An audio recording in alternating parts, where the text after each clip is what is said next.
it takes an effort for people to think on the positive side. Everybody tends to look at the negative side. Every narrative, every story has a challenge. What is the plan to get there? And see yourself achieving that success in the long run. We're going to make it beyond this. Let that narrative shape the way that you think going forward.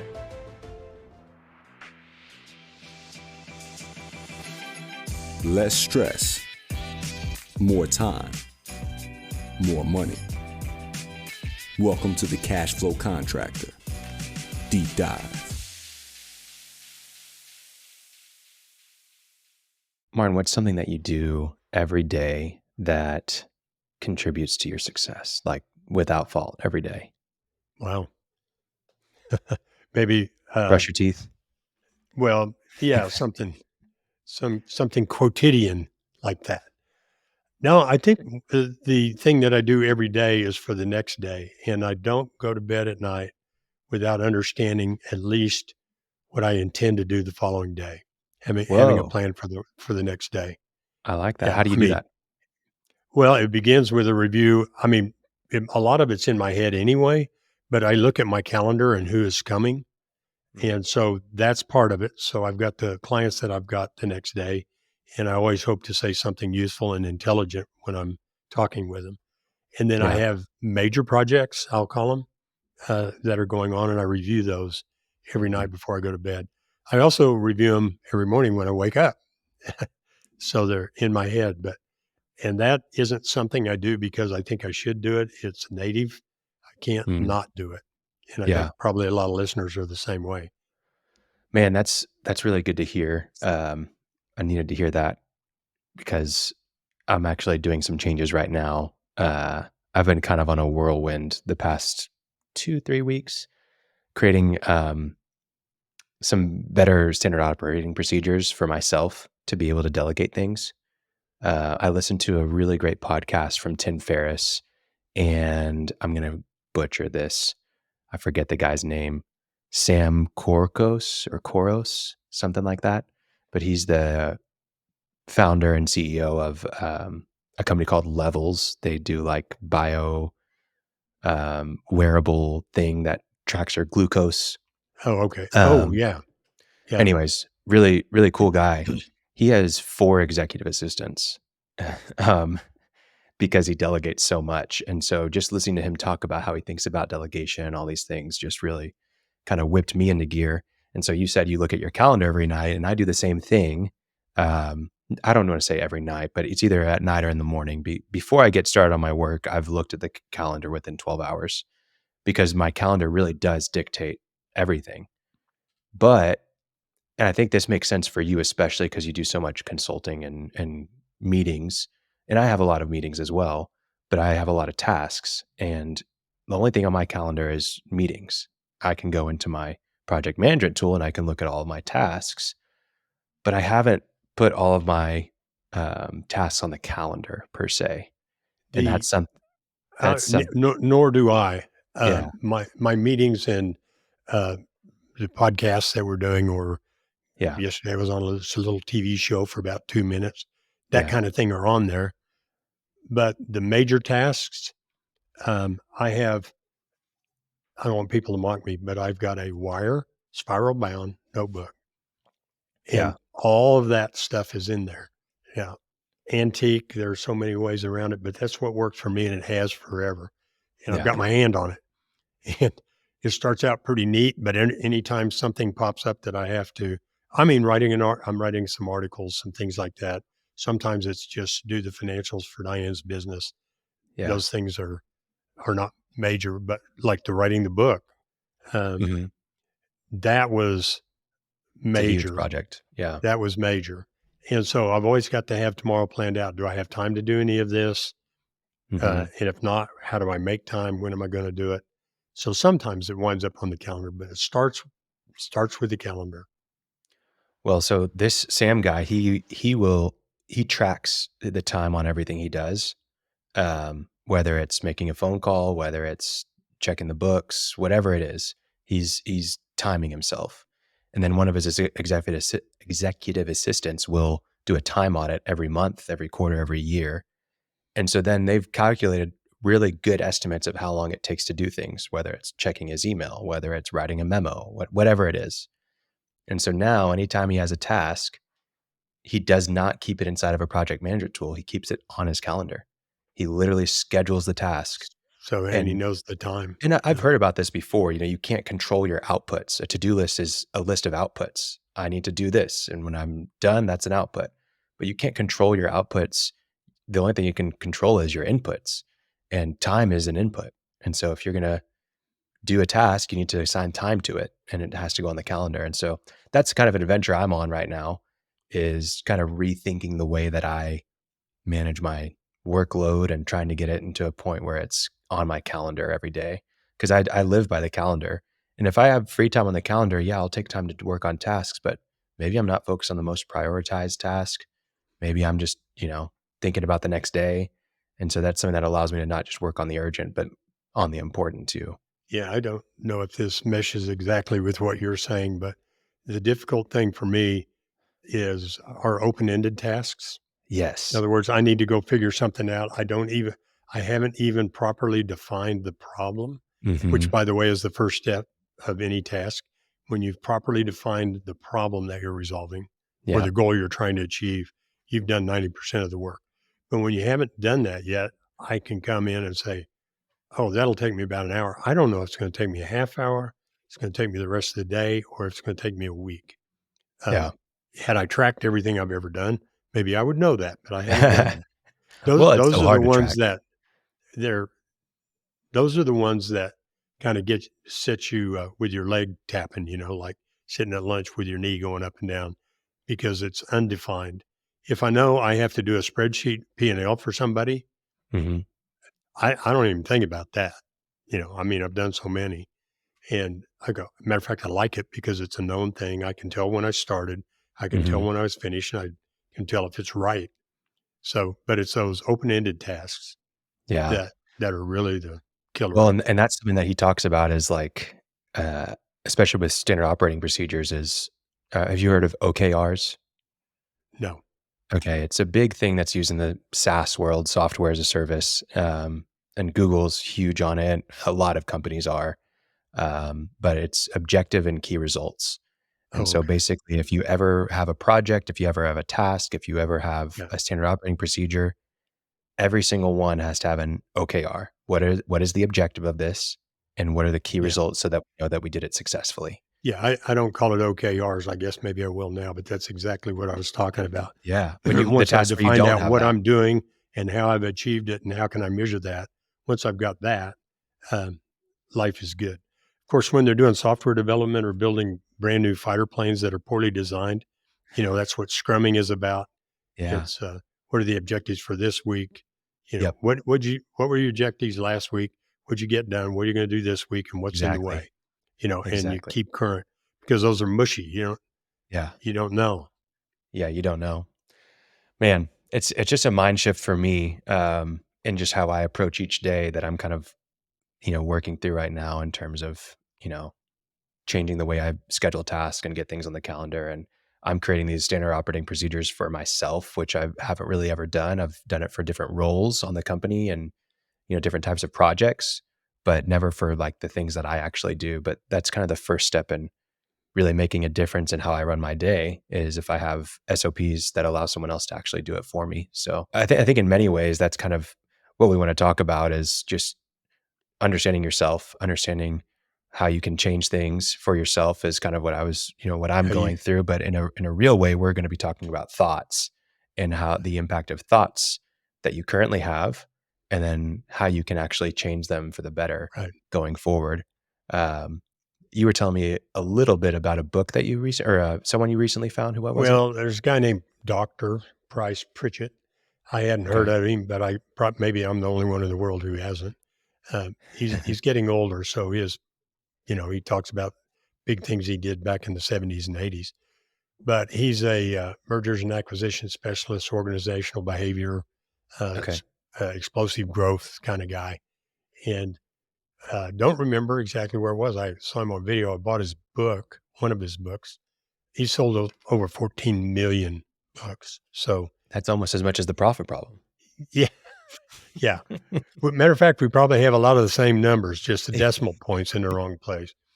No, but anyway, when he was talking, I was walking the dog and just listening, and he started talking about a positive mindset. Okay, Mm. thoughts, Yeah. right? He made the statement that we make a lot, and people I think are pretty familiar with, that your subconscious controls you, and Mhm. we're not even aware of it most of the time. So if we're getting less, maybe we're getting negative results or less than positive results, and certainly not explosive growth or BOHAG, big, hairy, audacious goal type of growth, we have to examine what's holding us back, and that resides in the subconscious for all of us, I Do you have think. an example of something? Yeah, I mean, just one I've used here before. I have apparently successful business owners running a nice business in this right now, who will talk about they can't do the next step because they never got a college degree, right? Right. And one of the points of, why did you say that? What's that got to do with anything? It hasn't stopped you yet, but I'm aware that it's holding them back. Mhm. And people, well, lots lots of results. I'm trying to think of one that really affected me. Um, I'll just say one that was very personal. It was a long Yeah. time ago, Yeah. but way back when I hadn't been married very long. But we moved to a house in Norman, and um, we moved to a bigger house, and we thought about keeping the smaller house.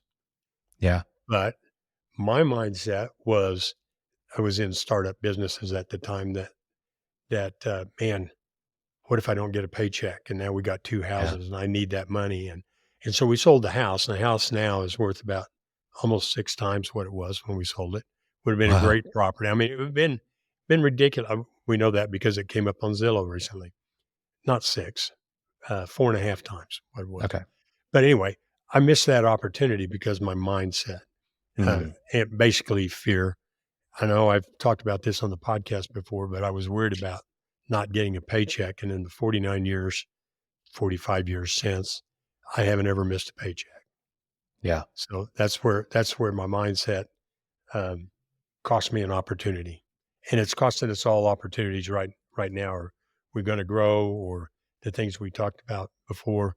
I can't hire good people, or I'm scared to delegate because people don't do things as well as I do them. Well, it's you get stuck Mhm. because of these limiting beliefs, and you may think the reason you don't delegate, you may consciously be aware that the reason you don't delegate is because people don't do things as well as you do. Or it may be in your subconscious and you just don't do it because Yeah. that's not the right thing. And you don't really know why the right thing, why you're not doing it. So those are some kind of common examples. Mhm. But I certainly don't think of myself as Jeff Bezos. So that I've got limits somewhere between there and Elon Musk, right? Somewhere. You're Something somewhere that's in holding us between. back. So what's So so what did you read the book? What did you get from did you watch a I video did or read something? the book, and I bought it because I wanted to find a discussion on the 5 C's we're going to talk about, and it wasn't in the book. So Oh. it's a good book, and he has another one called Quantum Leap that I haven't received yet. But what he was talking about is, well, he started with a statement: if you want to improve your mindset, there are two approaches, and one is to say only positive things. Right? We talk Mhm. about that. Positive affirmations. I can do it. Just positive. I'm a good person. Yeah. I, I can do this. I am capable. Even if I don't think I am, I'm going to act like I am, and I will be. But to say all these positive things, positive affirmations, and there's nothing wrong with that. Matter of fact, it's good. But he said the other approach is to quit saying negative things. And when I heard him say that, the light bulb just went off in my mind because I deal with this every day, myself and my clients and my friends who say negative things. And Mhm. you just want to say, stop it. Well, he had an approach and he called it the 5 C's of negative thinking. So these are the things you want to stop doing. And they are: stop complaining, stop criticizing, stop being overly concerned. And we'll talk about these a little bit. Stop commiserating, and stop catastrophizing, which I think he made Mm, that word. So, yeah. I've heard that before. Catastrophizing? oh, well, it's a good one. I hope people know what it means without having to look it up because I don't know if it's in the dictionary, but or in Google. But the first one, stop complaining. He used an example. Um, he said he lives in Dallas, and he said it Yeah. gets to be 100, 105 degrees in Dallas. He said I can go in the office and complain about that. He said that sets me down a negative path, and there's not a Yeah. damn thing I can do about it. So what? It's 105 degrees, right? So I think that's something that we can do is just complaining. It's too cold, or those people don't, or just all. And I don't I have mean, the energy. that's I don't so have the true, time. specifically with the weather. I don't know if you get this way, but I feel like the weather's been in the summers the past 2, 3, 4 years in Oklahoma have been pretty brutal. Are you And complaining? I'm complaining right now. Okay, Well, I'm just explaining what stop kind of it. happens to me Yeah, is no, I end up getting to the summer and I'm like, man, we need to move. We gotta go to the mountains, or we gotta go to a different country, or I don't know what, but like we can't go outside, can't do all these things. And it ends up making me think that the grass is greener somewhere else when the reality is it's not. It's a right, seasonal thing. There's things to do. It gets me in a bad mood. I'm like, this is awful. When in reality, there's so many things I could be doing, um, that are indoors or at a swimming pool or whatever. right, Specifically, I think about raising our daughter and just how challenging it is to take her outside when it's 110 because she's going to pass out.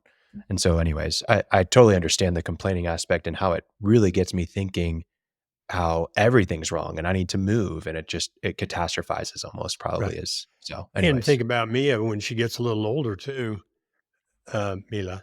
She's going to hear you complaining. exactly. Dad comes in, he's complaining. He's complaining that he had to work too late, complaining about the traffic, complaining about, the pollen, Hmm. just complaining. And it's just negative. And it's a simple thing to say. We'll talk about this a little more at the end, but stop doing it. Hmm. And that's something you can be aware of. You can be aware of, hey, I'm complaining, right? Yeah. Um, the next one was criticizing. And he doesn't really, how would you define that, Khalil? Well, I think this is more of an internal thing. So it's really easy to criticize others. And something that I've learned through some marriage counseling and some therapy is criticizing your spouse, even just internally, can really change the way that you treat them, the way that you think about them, and the way that you act towards them long term, because you're only thinking about the negative. Where if you flip it and you just start thinking about all the positive things about your spouse, because there's a reason why you got married, and there are good things about your spouse, um, it changes the way that you act. And I think internally, I criticize myself heavily. I've always done this. I think it goes back to probably whenever I played soccer. I had some great coaches, but they were very critical and they helped me become better players and a better person overall. Like I think criticizing has a place, but when you start criticizing yourself, I think it really paralyzes you, and I think it causes perfectionism in a lot of ways, where now you're over obsessing about trying to make something perfect because you're being so critical of yourself that you actually don't make progress on the other things. Um, anyways, that's kind of my thought on criticism. Maybe you Yeah. have something else there. No, I mean, everybody knows what criticism is. Two things I'd like to say. One is if you're thinking critically in a negative critically way about your spouse, that will compound because Oh, whether you say it absolutely. or not, your spouse among all the other people in the world is going to immediately pick up on it, Hmm. especially if you don't say anything because that's, they're being, what's the matter? What did I do? Then it begins a spiral. So, yeah, criticism. The other thing when you said that it leads towards perfectionism, Yeah. um, not directly related to the 5 C's, but it's a good side branch from there. Perfectionism, for example, is seeking perfectionism is a killer. And I don't remember who first said it, but planning is where good ideas and innovation go to die, right? It kind of scratches the itch that I'm doing something, but you're not really doing something. Yeah. just trying to be perfect.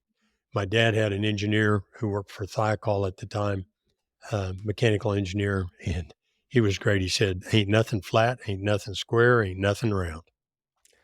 So now you can get close enough, right? But you can spend bazillions of dollars trying to get just a little more rounder, but you keep going down to the microscopic level on a piece of steel and it's rough. So Yeah. he said, just, what's good enough? Let's go. So Yeah. anyway, that's a little off from criticism, but don't criticize yourself or others, right? So Yeah. that's the second. First one was don't complain. Second one was stop criticizing. The third one is uh, reduce your concern. And he explained what he meant by that is concern is just daily worry, right? You Yeah. get up and you're worried about the bills, you're worried about the client. I don't want to use the word what if because we can use it more powerfully elsewhere, but it's just worrying about things. Mm-hmm. And it puts a weight on you. It uses your mental capacity. It's coming from your subconscious, but it's always back there casting a shadow on what you're trying to do. And we all know that when we're in the zone and the worry and the criticism aren't affecting us, we can get just quantum amounts done, right? Yeah. So the third one was the fourth one was commiseration.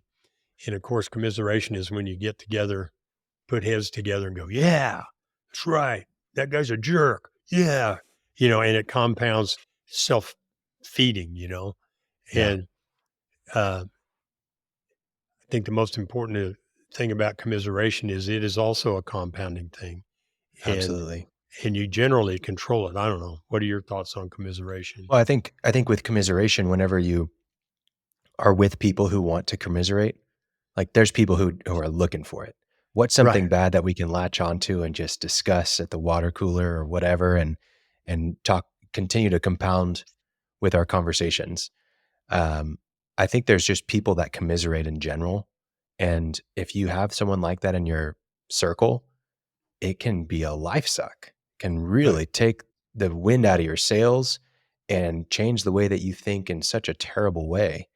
And granted, there are bad things that happen in life, and emotionally, you probably should deal with them and recognize them and be aware of them. But commiseration is wallowing in it, right? It's prolonging Yeah. that that digestion of a topic. It's just like, what's the old thing that you hear when you're a kid? Don't swallow the gum because it sits in your stomach for Oh 7 yeah. years.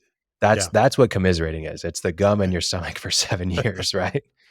Yeah. And I think there are two approaches when you're caught in it. Well, first is to recognize what am I doing here, and we all generally, unless we're with one of the people that you just described who relish commiseration, but we can try to alter the direction of the conversation. Mhm. In other words, take it away from commiseration towards something positive. And a lot of times people will follow you, Yeah. but you have to be careful when you walk into something. Maybe you're feeling positive and taking a positive direction. Somebody else comes in, influences you, and pulls you down the negative rabbit hole. So, Mhm. yeah, commiseration is just a multiplier, and we all do it. It's interaction with other people, and we like to do that. You Yeah. know, it's in a Well, little we bit. like to do that when we watch OU football and we're talking about the defense with Grinch, whenever he was at OU, and then we're talking about all the fouls and the penalties and all this kind of Right. stuff. Yeah, and it just Sidebar, builds and let's commiserate for a second. We lost to OSU. OU lost to OSU last weekend from when we're recording this. Uh, did you see the pass interference that wasn't called? you know what? I saw every play of the game, and here are my thoughts. There were about 5 other opportunities we had. We could have won that game. One of them was that There we Walker go. Flip dropping it that for me, pass. Martin. I mean, and it looked like pass interference to me, but it's like me watching an NBA game. I can NBA He is the fouled? What did worst. he do? Yeah, Yeah, I I don't mean, understand talk about that. subjective. Yeah. Well, I mean, I think I had a ref one time for basketball, college ref come speak at Rotary one time, and he was kind of talking about fans' perceptions, and he explained some of the rules in subtle detail. I go, Yeah. oh, in other words, I don't know what the hell I'm yelling at because I don't know the difference between a foul and a non-foul unless somebody's Refs bullshitting are a somebody. special breed. I will say Yeah, that. It yeah, takes a and I have to lot of admit I don't know. courage to go out But there we and be did get yelled at. robbed. I We mean, the guy did. obviously was on OSU's payroll, but we'll just leave that Well, no, alone. I heard, speaking of commiseration and conspiracy theories, maybe we should add that into the C's. Hey, that's Because good. OU and Texas are leaving the Big 12, they think that there's like the Yeah, refs are, trying to get leaning even. against those two Yeah, teams, yeah, not just OU, but Texas as well. yeah. Anyways, I'm done commiserating as an OU fan. Let me one other thing. Gossip falls in that Absolutely. category of Absolutely. commiseration. Although I heard a great definition of gossip, and it was that's when you hear something you like about somebody you don't like. I Yeah. thought that was pretty good. But gossip is just immensely damaging, more so than just commiseration because it has an object Mhm. of a person. And so gossip is that's a G, so we can't add it to the C's, but we'll put it in the commiseration. It's a funny thing, I mentioned that Tim Ferriss episode of Delegation with Sam Koros or whatever his name is. We'll get it right, and I'll link to it in the show notes as well. He hates gossip, and something that they do is they everything's public for their company. So like right now, I could go up and pull up like some of their SOPs if I wanted to online. But also, every single meeting that they have is recorded, including one-on-ones between managers and employees, and they're all made public. So Ooh. so talk about gossip being, Yeah. and they'll cut out like sensitive information from time to time. But you can go and watch a one-on-one. I mean, It's like that's gonna that get commercial with the recall flag, where people are arguing about who said what and they get the review, the red flag, and yeah. they come in and watch it. Anyway, Yes. that's pretty funny. Yeah. Yeah. So Anyways. yeah, commiseration. So we had complaining, criticizing, overly concerned about things, commiseration, and then the last one that Dr. Pritchett came up with was stop catastrophizing. So And let me I try said, and I didn't know if that's a word, but you think it is. I think it is. Let me see if I can get this one. Catastrophizing. Making a situation something it's not. Is that a good definition? Like blowing Yeah, it out of proportions? I think blowing it out of proportions is really good. I had this, when I heard him say that, I just about died laughing. It's something I've worked with all along when raising money and doing startups and things like that, and I'll talk about it in a minute. But I recently had a situation where I have a client in a tough industry. The industry's tough right now. It's hard on him. Yeah. He's making it. He's managing it. He's really bright in the moves he makes. And out of the blue, he sent me a pro forma, in other words, a forecast, right? Financial The next forecast. year. And holy cow, if this happens, I'm dead. I am wiped out.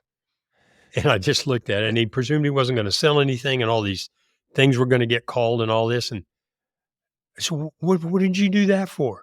None of those things have happened. But he Yeah. took the time to sit down and think through, and it had to take some hours. How could this get worse?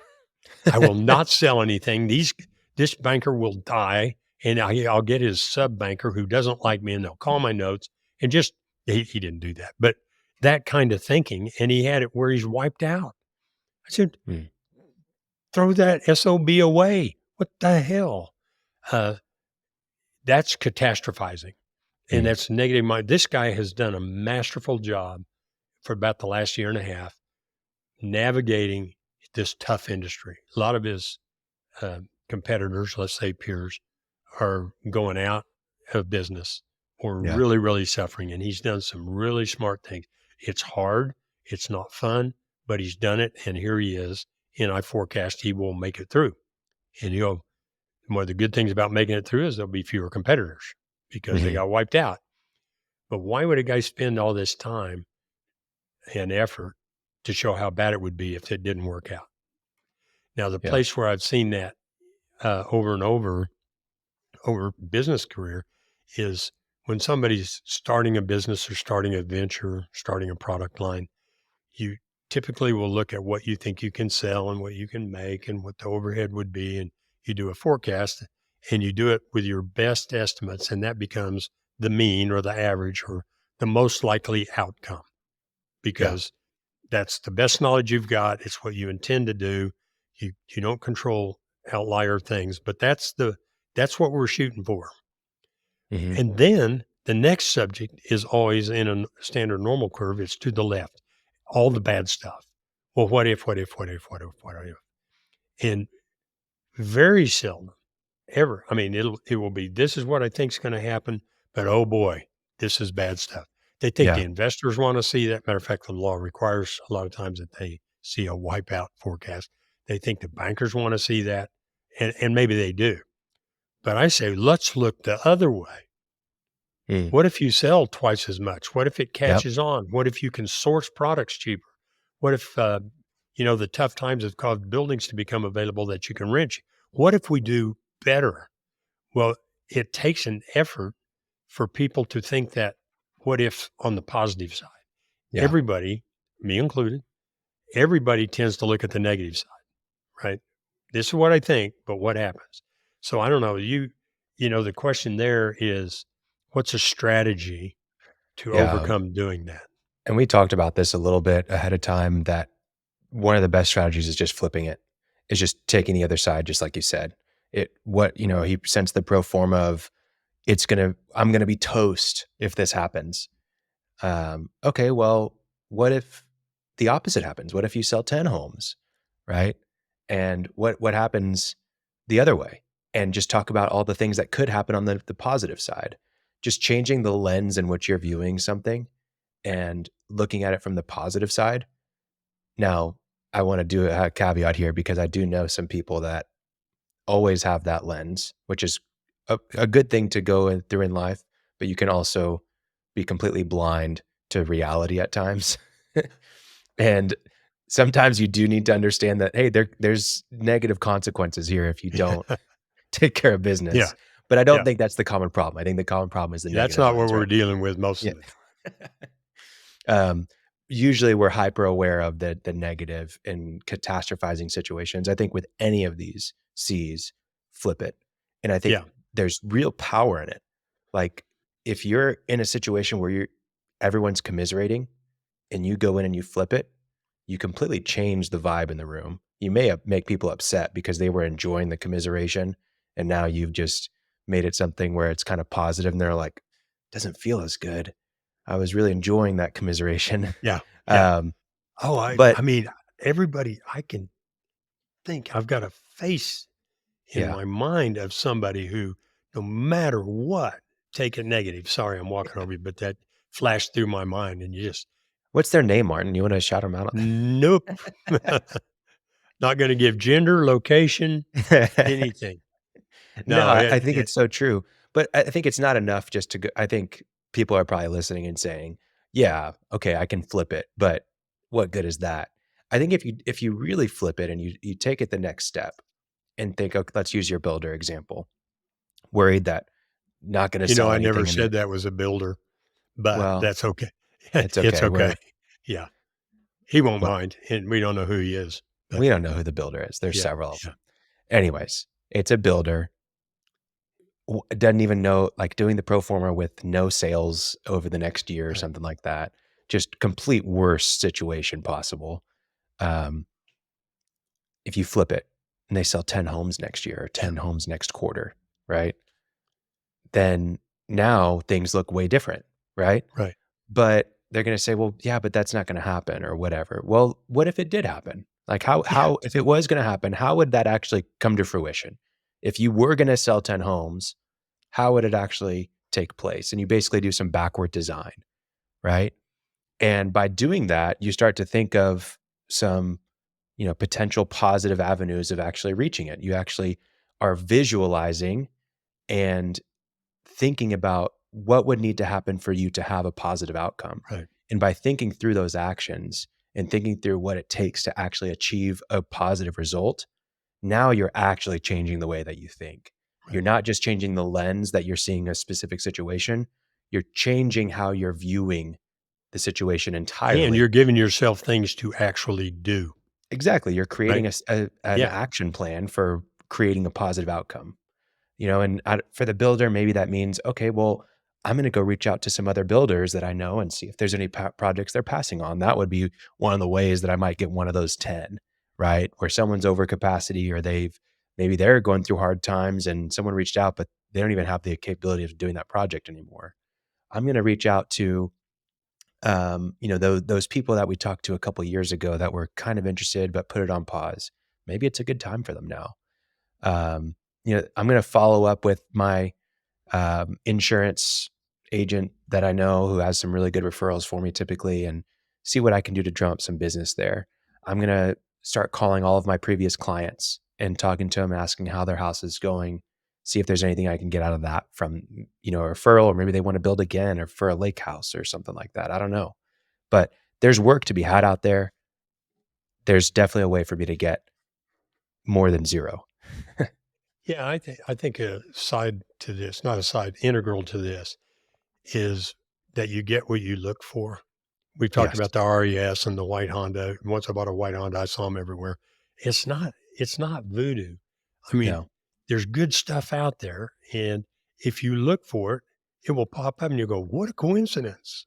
You know, Yeah. how many times I've done this?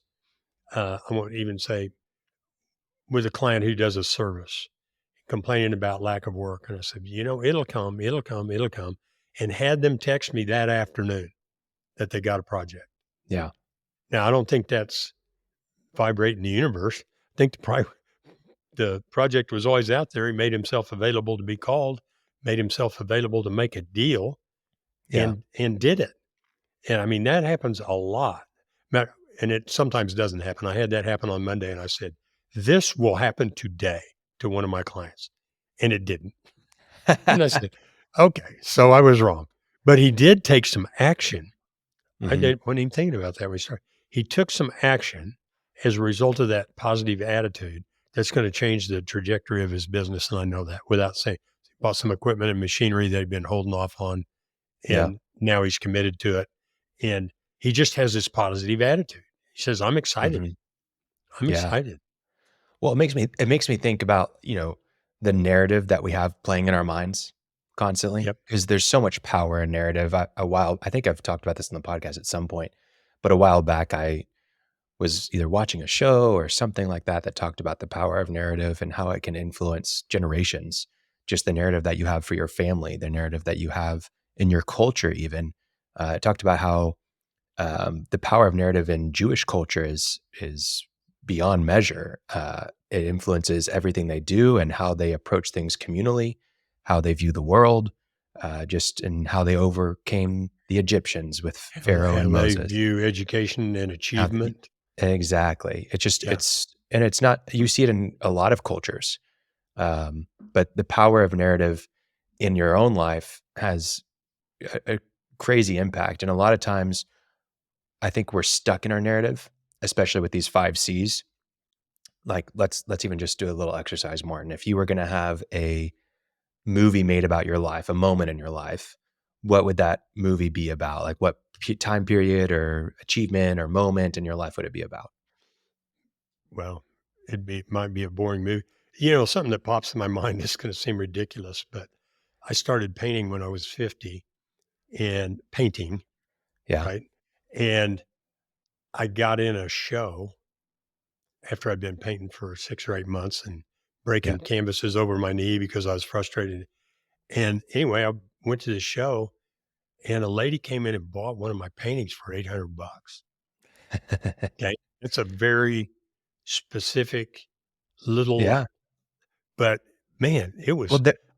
there's Oh, a I narrative I there. actually talk about it in my book, and Okay. here's my mindset on it. I forgot I put that in there, but I talk about pricing and mindset with Yeah. pricing, which this lady had been in. I remember it perfectly. This lady had been in twice looking at it, Mm. and she came back a third time, and I walked over to her and I said, "I know what you're thinking." And she said, "Oh yeah, what's that?" I said, "You think that's a lot of money for a painting? How about I knock off 20%?" And she said, "Thanks, I'll take it. But I've been measuring it. I don't think it'll fit in my car." She bought it and I delivered it. But And for a my, discount. yeah, and she bought, I mean, completely initiated by me because my thoughts were, that's a lot of money. Yeah. And who am I to sell a painting to somebody for that? And that really was a lot of money. I mean, Yeah. if I Well, hadn't been for my two sisters, I never would have, and my wife, I never would have priced it for that. I said, yeah, $80. 80 I'll bucks. pay you to take it. But that is, I mean, that would be a very short, not a movie, but a video Well, to but make. there's a narrative there, right? Yeah, In that you absolutely. started painting and there was a lot of frustration where you could have complained, you could have criticized it when you probably did. And I You, did, you did. but I kept after it. You could have been overly concerned about price, right? You Yeah. could have commiserated and talked about how bad you were at painting and no Right. one's going to ever buy this, and over catastrophized. I'm Right. wasting all this time painting when I could be making money in business or whatever it Right. is, right? Right. And there's a narrative there. And for a lot of people, there's a narrative going on right now where they are going through those 5 C's, but they're just in a part of the story. It's a challenging part of the story. Every narrative, every story has a challenge. It's native to storytelling. We all love the story of the person like Rocky who overcomes odds, right? And we love it when there's a challenge and there's a climax and there's a problem that they have to solve, right? It's what makes the narrative powerful and resonate and keep our attention. And maybe you're complaining, you're going through these 5 C's, you're just in that point of the narrative for yourself. Just think about there's another outcome out there. And how is it going to be possible? What is the plan to get there? And see yourself achieving that success in the long run. And so that let that narrative drive you of this is just a moment in the story. We're going to make it beyond this. And this is what it's going to look like when we get there. And let that narrative shape the way that you think going forward. Right. A little bit tangential, but something you said. My father-in-law, who's a wonderful guy, was a wonderful guy. He's gone now, but was talking one time, and we were talking about eternity. Do you believe in God and all this? Well, there is Mhm. eternity, whether you believe in God or not. There's eternity. And he said, you're already in your eternity. Eternity began before you were conceived. It began after you were Mhm. born, and you're just at this place in your eternity. And after you die, you're going to go on. So you are in it right now. It's not some abstract that's coming later. And so what are you going to do about it? Right. We're Yeah. living it. And anyway, I kind of want to honor him. His name was Roger. And I just thought that was brilliant. Yeah. Kind of comforting thought as well, at Yeah. least It's to a me. comforting thought in ways like we think that everything rests on our shoulders. And there's real things going on in the world that do rest on our shoulders, like our children's lives and things like that. But at the same time, like just taking personal responsibility for this short time that we have here and making the most out of it and recognizing that in 2000 years, no one's probably going to be mentioning your name, and that's Probably. okay. I don't know. You could Right. you could be Elon There you Musk go. and That's maybe bring mindset, right? that, I can't imagine that. I'm hoping that my there's a grandkids speaking remember of my that, name. there's a belief in, I think it's some Native American culture, that you don't actually pass away. Like your soul, your spirit doesn't actually pass away until your name's not said again Yes, by I've heard that. somebody. Yeah. Um, Till the last time and your name is spoken. yeah, it's interesting. So, Interesting. well, anyway, Well, that the idea of helping control your negative thoughts. I mean, we've talked about it a lot of different ways, but using those 5 C's of mhm, don't complain, don't criticize, don't be overly concerned, uh, don't commiserate, and certainly don't catastrophize. yeah, The I, I catastrophe I and think flip it. one I mean, that idea of flip it. flip it. I think I think something that would be good for people, like as a one thing, is to get away from all the negative stuff going on, to set a positive goal for yourself. Just a really clear goal. Maybe it's a revenue goal. Maybe it's a expense goal or something that you can really focus on, and let that think about how you're going to get there. Maybe it's audacious and you don't know how you're going to get there, but if you do have that lens of I'm going to hit that, it forces you to have to think a little bit more positive. Because if you recognize really quickly, if you keep complaining, criticizing, being overly concerned, all these things, you're not going to hit the goal. So set a goal for yourself if you don't have one. And if you do have goals, maybe bring them back to the forefront, set them in front of you, write them down so that you can focus on that and have a positive mindset to be able to reach it. And think about how you're going to do it and what would need to take place for it to come to fruition. And it'll change the way that you see things for sure. Yep. Cool. Well, I feel good about this podcast. You do. We're going to jump up. We're going to take off the record button and we're going to sit here and commiserate. Yeah. What do you think? How'd that go? I don't know. It was terrible. I shouldn't have said that. I say too much. Yeah. Okay. Man. Well, good stuff. Good to commiserate with you, Martin. Yep. Maybe we'll do it again soon. Probably. All right. Probably not. One of us will catch the other. Yeah. All right. See you on the next one. Okay. Thanks, man. Thanks for listening to The Cashflow Contractor. Check out our website in the show notes or visit thecashflowcontractor.com.